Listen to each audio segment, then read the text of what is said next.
check, 1, 2. Go! Curious about real estate? Yes! Then you've come to the right place. Get the knowledge you need. Get over the fear and get started.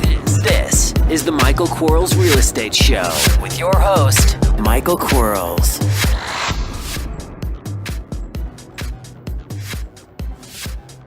Hello, everybody. Michael Quarles with the Michael Quarles Real Estate Show.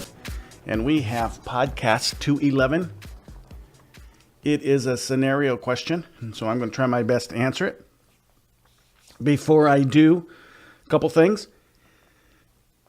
For those of you that have gone up to iTunes and gave me a review and ranking, I absolutely appreciate that. Thank you so much.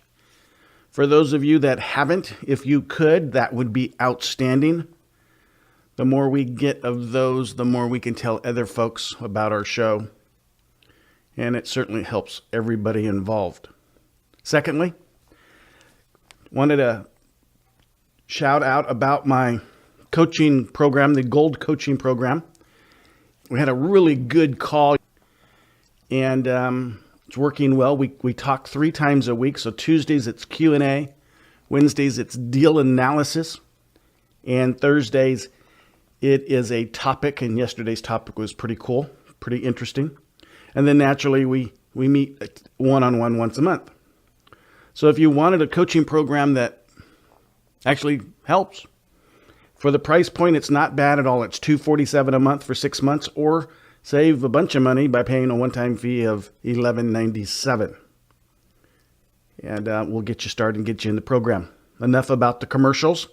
Here is our scenario question.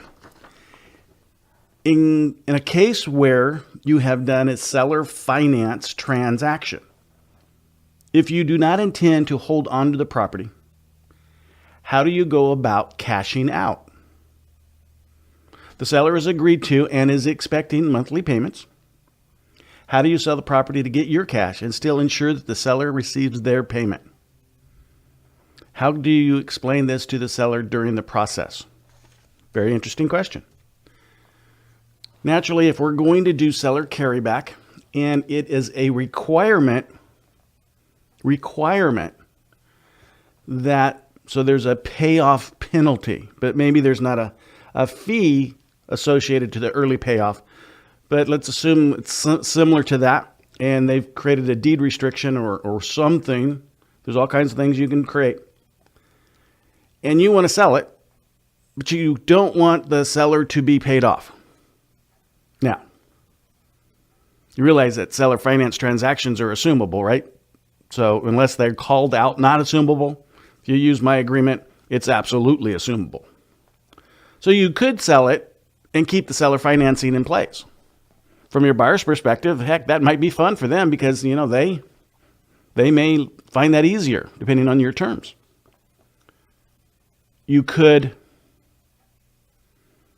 in the beginning of your loan, so before you bought the property, before that deed was recorded, you could have recorded with it an exchangeable collateral trust deed, which gives you the right then, when you sell your property, to take that deed that's being used as collateral to secure that promissory note.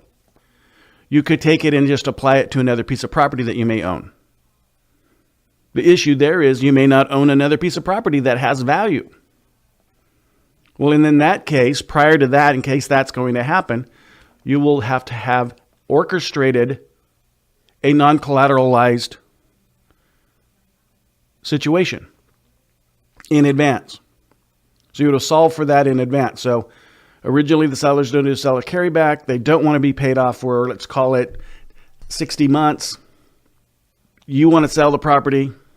One way you can do that is sell it, keep the loan in place, maybe even do a wrap so you're becoming or are aware if that mortgage payment gets paid because they pay you, you pay the seller. So you, on a wrap situation, you're going to do the whole thing as a wrap because maybe you want to cash out. So you could do just the portion of the loan. If it's like a 0% interest loan, heck, wrap that thing and put 2% on it. So now you're getting paid to manage the mortgage. Now in that case, then you're going to know if your seller is actually being paid because you're going to be paying your seller from the payment that you receive. And with the fact that you have a wrap, then if your buyer does not, in fact, make that mortgage payment, which you're responsible to pay, then you can fall back to foreclosure proceedings.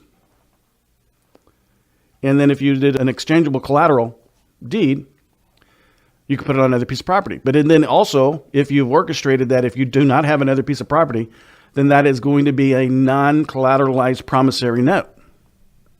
So now you're going to get a big old fat check, a check that includes the payoff, yet you're not going to relinquish that check to the seller. You're just going to continue to make them that monthly payment. Now, from the seller's perspective, they don't have any security at that moment.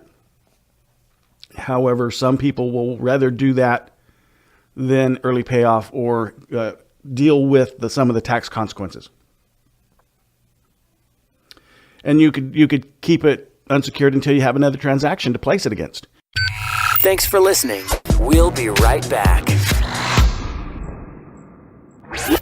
Are you running out of leads? It's time you tried Yellow Letters at yellowletters.com. Get motivated seller leads through yellow letters, postcards, zip letters, typed professional letters, greeting cards, door hangers, and business cards.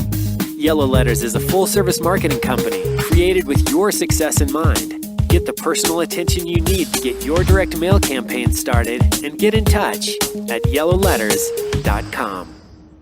And we are back in 3, 2, 1.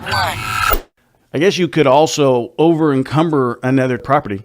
I wouldn't intentionally do that, but there are a lot of people that do.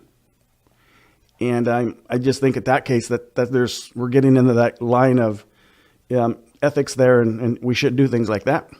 However, let's face it, it's not illegal to over-encumber property because a lot of people have. That's why our foreclosure rates are so high at times. It's because the properties aren't worth what the loans are. And they just walk away. Well, there's some negatives, and you'll want to check with your tax attorney and your attorney on the moment you remove the deed that's collateralizing your personal note with your seller. You may find that that note then becomes personally guaranteed, where prior to that it doesn't. So as a recorded instrument against the property, there's not a personal guarantee on the note, on a seller carryback. So check with your attorney on that question if you in fact do not, or if you do remove collateral from your note. The reality though, however, is unless there's a payment penalty or a prepayment penalty, gosh, I wouldn't. I'm trying to answer this as generally as I can. I wouldn't have got into the transaction with a restriction, any sort of deed restriction. So a deed restriction is any restriction that I have to abide by if I sell the property or don't sell the property or whatever it is. It's a restriction. So I wouldn't have bought a property with a deed restriction. I would have said, Mr. and Mrs. Seller, do a seller carryback. We'll do it a balloon payment in 60 days. I'm not living in it, so I don't have any issues there. And if I, paid off early, I paid off early. If it's a tax consequence to the seller, it is. And so I'm forthcoming with all that, but that's just what we do. So I don't know necessarily if it would be a big concern for me, because we're going to be up front anyway and let them know. Now, it's when the seller comes back to us and says, is there anything you can do for us? Well, there is. We can use them as a lender on another piece of property. We're buying enough property that not a problem there. But just be honest, open, upfront, that kind of thing. It was an easy scenario question, but it was an important one because we do get into these situations quite often. And, not all loans work out well for all parties.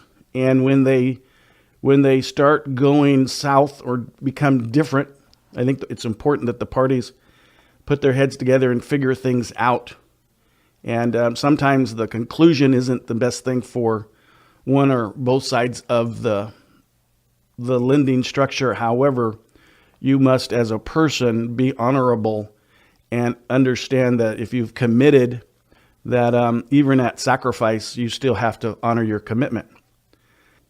So, good question today. Hey, one of the things that I have noticed and I want to remind everybody of this, that if you remember the text platform where if you text the word wealth to 313131 and it would hold you accountable by sending you daily, form to fill out daily, what do you want to accomplish today? It's like a daily goal sheet kind of thing. And what do you have to do tomorrow kind of thing? Well, let's start doing more of those because I know they hold you accountable. And if I can help you with your quest to buy and sell real estate for profit, I'd certainly like to do that. So remember that is an option. And send your questions if you have some to support@michaelquarles.com, and we will get them on the air and answered for you. Hopefully you're enjoying the interview podcasts as well. Those have been fun. One is coming out where I was very highly impressed with the gentleman who I chatted with, who owns 35,398 apartment units, 21 million square feet of commercial space. And he started from, ground up kind of thing. So think about that for a second. 35,398 units. And some of us are just trying to buy our first one. And he owns 35,398. An interesting man. Very, very interesting man. So I think you guys, when that one hits, that one will be an enjoyable episode for you guys to listen to. Until next time, you guys take care. Bye-bye. Thanks for listening to the Michael Quarles Real Estate Show. Get more info and stay in touch at michaelquarles.com.